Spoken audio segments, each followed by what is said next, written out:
Screencast here is going to cover InDesign Chapter 2, Lesson 345. This one will go a little bit quicker than the previous. Let's do Command-O to open, and we're going to be working in our data files, Chapter 2-1. Strike that. Chapter 2-2. Chapter 2, file 2-2. If you get this little box that pops up as missing font, basically what that means is there is a font that was used originally to make this document, and that font is not installed on my computer. So therefore I can't actually use that font. So if I click OK, it's going to use the next available font that the computer thinks it will work. Once we have this document, let's do Command-Shift-S, and let's save this in our classwork folder as Jake's Diner. Okay, now we'll be working quite a bit over here on the right in a couple of palettes. We're going to start working in the Character Styles palette. Have you ever been working in a document and highlighted something, changed it to bold, changed the font, underlined it, then highlighted the next thing, bold, changed the size, changed the font? That takes time. What you can actually do is make a style which will change everything for you in one click. So if we go over here to the Character Styles palette and click the drop-down arrow, there is here's where it was, drop-down menu, New Character Styles. We can make actually new character styles. This character style first is going to be called Dishes. Dishes. And don't click OK. You've got to be careful not to click OK on these ones. I'm going to click Basic Character Formats. If you actually accidentally click OK, it appears down here. Just double click it and it'll open back up. So Basic Character Formats, our font family is going to be, let's see on this one, Impact. So I'm going to scroll down to the I's. A, B, C, D, F, G, H, I, Impact. Impact, our font style is going to be bold, regular. Our size is going to be 14. And our leading is going to be 16. And 16 is not an option, so what I have to do is actually type it in and hit Tab to enter the changes. Over here on the left, let's go to Advanced Character Formats. Under Advanced Character Formats, let's type in 85 on the horizontal scale, and now we can click OK. So nothing really happened, but if you look over here on the right, Dishes is now a style that is applied. Let's go ahead and click the Character Styles drop-down arrow again, and let's make another new style. This time, let's make this style, and let's call this one Descriptions. Descriptions.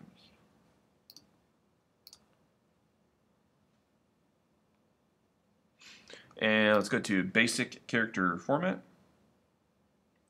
And our font family here is going to be Garmin. So if you go down to the G's where GA normally would be, it says Adobe Garmin Pro. So it's not Garmin, it's Adobe Garmin Pro, but it's a letter A, but G is the name of the main font, so it puts it down in a little bit different of an alphabetical order. So Adobe Garmin Pro, it's in the G's, and then we want font style of italic, our font size to be 10, and our leading to be set at 12. Go ahead and click OK. We now have descriptions over here on the right. Let's make another one. This one is going to be called Prices. Under Prices, let's go to Basic Character Formats, and our font is going to be Adobe Garmin, so I'm going to go back to the G's and Adobe Garmin. Font style is going to be bold, size is going to be 12, and my lead is going to be 14. Click OK. I now have 3 spots over there on the right. Get on your text tool, and here's how we're going to apply it. So select Eggs and Bacon. With Eggs and Bacon selected, now if I come over here to Dishes and I click on it, it applies that particular style to the entire piece. If I go select Belgian Waffle, Egg Sandwich, I can go, not Prices, but if I accidentally click on Prices, I can just go Dishes or Description. So I'm going to go back to Dishes. Silver Pancakes, Dishes, French Toast, Dishes, Biscuits and Gravy, Dishes, eggs, hollandaise, dishes, steak and eggs, dishes, and I'm going to go back. I'm going to triple click my paragraphs. My description, that's going to be description. Description. Description. I'm just triple clicking rather than trying to drag and select. If I just triple click, it's a little bit faster. Pause the video at this point if you need to, and then we need to select prices.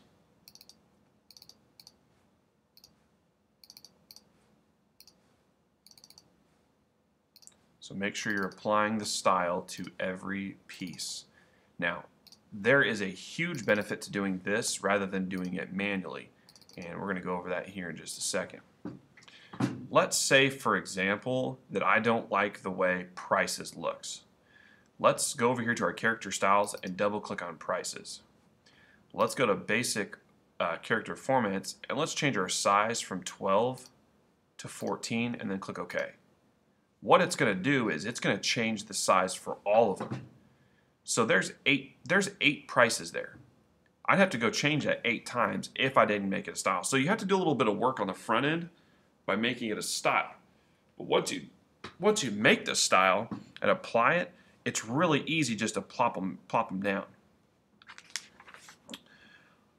We can also make a paragraph style. So that was a character style. We can also do paragraph style. So let's come over here to paragraph styles. It's currently set at basic paragraph.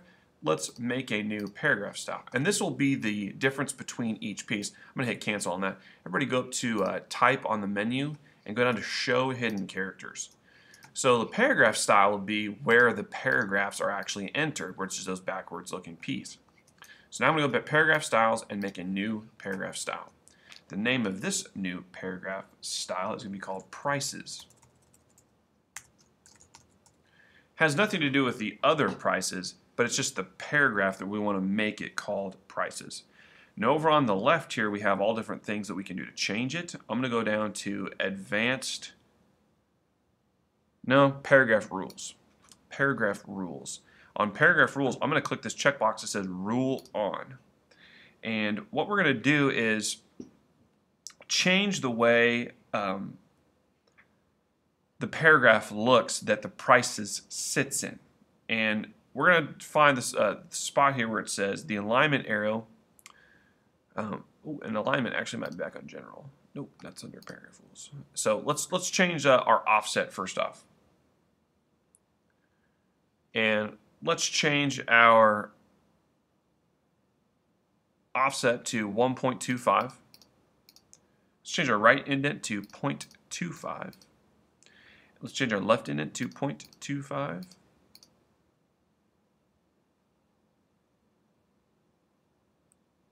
And then the next thing we need to do is change our alignment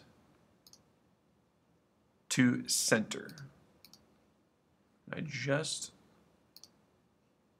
got off on that one. There we go. Go to Indents and Spacing. If you go to Indents and Spacing, you can change your alignment to then center it. So we changed our general. All we had was prices. We went to Indents and Spacing was center, and then we went to paragraph rules and changed the offset, right indent, and left indent. Now, what the rule is going to do is it's actually going to put a line on the page. So go ahead and click OK now. Let's see what this does. So let's select all the text on the page first off, well, except for the top part. So I'm going to select this block of text here, these 2 columns. With those 2 selected, I'm going to go to my paragraph tab, and I'm going to center everything. My paragraph tab, I'm going to center everything. That one we don't need to make a style for. That would be silly to make a style. And now let's actually get on the price. So let's click the first price in the list, $5.95. Let's go to the paragraph styles and select prices. What that's going to do then is it's going to drop that line in on there between the description and the actual price. Now if we don't like the way that looks, we can change it. We can go to paragraph rules and we can say a rule above or a rule below. Now if you go ahead and look at that, it doesn't make much sense looking at it to have a line between the description and the price. Wouldn't I want a line underneath it? So I'm going to go back to prices. I'm going to change my paragraph rules where it says rule on, rule above. I'm going to make it a rule below. Now when I select that, I'll say prices, Paragraph rules. Rule below. Oop, rule on. Rule below. Offset. I might, if you have to retype, I might have to retype things in here. 1.25. This one is 0.25, and this one is 0.25. There. Now I might have to come back in here and remove the actual thing and just put prices on. Well, now my prices is all jacked up now, so I'm going to have to go in and fix it. Paragraph rules. I just want a rule below. What I should probably do is just go ahead and delete it and then redo it. So I'm going to redo my prices. And I'm going to go back. I'm going to make a new prices one. So if you screw up, it's really easy to come back and do it. I'll call some prices again. And I'm going to go to advanced indents and spacing. Alignment is going to be center. Paragraph rules will be a rule below 0.25 here. 0.25. And then my offset's going to be 1.25. Let's see if this worked. Now I'm going to select 595 and oh, it's dropping my line all the way down. Yours might not be doing that. I think something's a little off with my document. So I might need to, I think it might be one of my other styles that's kind of conflicting with it. Either that or I missed something along the way. Go ahead and do yours. I just did mine a second ago, but go ahead and do yours and apply that particular, oh, there it is. My offset is 1.25, it's supposed to be 0.125. There we go. Go ahead and apply it, and mine doesn't look like it should. Yours is probably going to look right, because I was messing with this document before we started the screencast. But go ahead and select all your prices. I'm not going to select the last price on there. What I could do is change my spacing between all my paragraphs to actually kind of fix that. So what I could do is I could come in here and select my entire document, and I could change my space after. That would fix it. So what I did there was I selected my entire block of text, and I went into my paragraph tab and I changed my space after just to 0.062. I just clicked up one time. And what that did was made a little space between my paragraphs, so my line then sits right on top of egg sandwich. So it creates a little section for each piece there. Go ahead and save that document, and let's do a Command-O to open, and let's open 2-3. Once again, you might get a missing font. Just go ahead and click OK, and let's Command-Shift-S, and let's save this one in our classwork folder as Final Edit. And for this particular document, I want to go over how to replace words, and I want to go over spell check. If you look in this document, you have the word miniature pincher over and over again. It's a type of dog. Miniature pinchers are often referred to minpin, the name of the actual document. What I would like to do is remove every single miniature pincher word with minpin. So here's how we do that. I'm going to go to Edit on the menu and go down to Find/Change. And in this box, the Find Change box, what I want to do is I want to find anything that says miniature pincher, and you might have to type this in. Make sure you spell it. If you don't spell it right, it's not going to work. I want to find anything that says miniature pincher, and I want to replace it with, because this is find what miniature pincher, change it to min pin. What I can do now is I can actually go find, and it's going to light up on my document miniature pincher. So then I can say change it. And then I can go find the next one, change it, find the next one, change it. Or I could just do a change all. If I do a change all, where I'm at right now, it says it found 9. If you were already clicking it, you might say 7 or 8 or 6. Depends on how many you changed before you selected change all. Go ahead and click OK.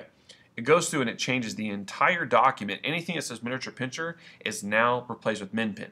Now, if you spelled miniature pincher wrong in one of the other places, it's going to be incorrect. Once you've changed it, you can go ahead and click Done. Now let's do a spell check. So for a spell check, I'm just going to click anywhere in the actual body of this document. I'm going to go up to Edit on the menu. I'm going to go down to Spelling, and then Check Spelling. So the Check Spelling box, it's just going to run through the whole document and try to find those misspelled words. If you're selected on a word, it'll start there first. Yours may not be in the exact same spot that mine is. It depends on where you were selected. If you're selected in the top green box, then it's going to be in a different box. See, I was actually the body of the actual document. So racy, his racy against racy is not spelled that way. It's actually R-A-C-Y. So in my suggested corrections, I can click racy and click change. Referred is actually with 2 R's and click change. Anything else, I'm going to click start, and anything else, I'm actually going to leave it alone. All of these footnotes, like a number 1, it's going to come up those as a misspelled word. It might also tell me that my footnotes in the actual body of the paragraph, where it says like Doberman Pinscher with a 1, it might actually tell me that that's misspelled. I'm going to ignore that because technically that is a misspelling because there is no such thing as a 1 after an R. However, I am trying to identify this with a footnote, so therefore I need to ignore that. So you can't always look at a spell check as word. You kind of need to use a little bit of common sense on that one. Go ahead and do a Command S to save, then do a Command O to open, and let's open up 2-4. Let's do a Command Shift S, and let's save this one in our classwork folder as, save this one as TOC, Table of Contents. TOC. So here we have a table of contents. I'm on my text tool, and I want to change this table of contents. So Chapter 1, Getting Started at Photoshop. These are a list of skills that are going to be showing. I don't really like the way this looks. That's not very broken apart for me. So let's look at bulleted and numbered lists. First off, let's select the block of text underneath Chapter 1, and let's go to the paragraph panel. And on the paragraph panel, let's change our space after value, which we've used quite a bit now, space after value to 0.125. That's 2 clicks. That changes the space between my paragraphs, so I have a nice little space between each ones. Let's go up to type on the menu, and once we've got to type on the menu, let's go down to bullets, bulleted and numbered lists. And let's go to apply bullets. It will know to apply bullets to the first sentence in each paragraph corresponding down. If you don't like bullets, we can go back to type, bullets and numbers, and we can say apply numbers, and it will switch the numbers. If you want to change the style of your text right now, let's go ahead and change. Let's go over to our character panel. On our characters panel, it's currently at Times New Roman and regular. Let's change it to bold. Notice it changes all of your numbers in that particular order. If I change my font to something else, it's going to change the font of the numbers as well. Kind of a nice feature there. Do a Command S to save, and that's going to conclude Chapter 2. Working in InDesign, changing fonts, working with text, and just kind of getting still used to the atmosphere a little bit.